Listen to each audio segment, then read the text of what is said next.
sort of, in my head, felt like a scene between a killer and his victim.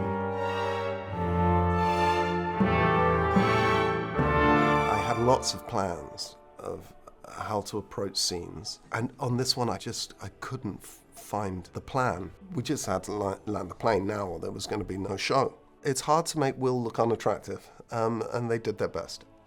You know, he's very sick, and that's largely because of my character. I come into the apartment and I look at the crucifix one last time to see if there's going to be some intervention from God, or are we going to continue with what is going to be a murder. So it sort of, in my head, felt like a scene between a killer and his victim, and then an acceptance of both roles. The first turn in the scene is when Mozart sort of confronts him and says, "Was it you?" And Salieri decides to tell the truth.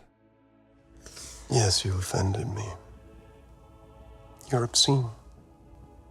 Playing your music. No."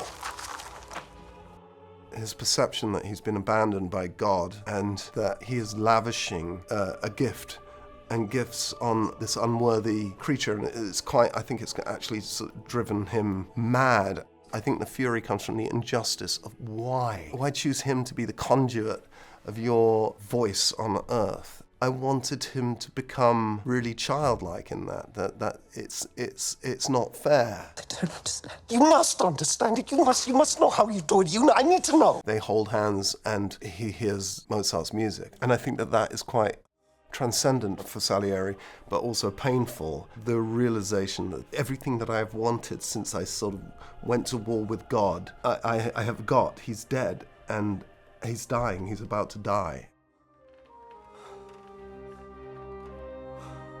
I think we were very fortunate that we were shooting it last. Will and I really trusted each other by that point. Alice kept a really quiet room and a quiet set, and we found it together. I really loved Will by that point, and I think we really were able to be vulnerable in front of each other.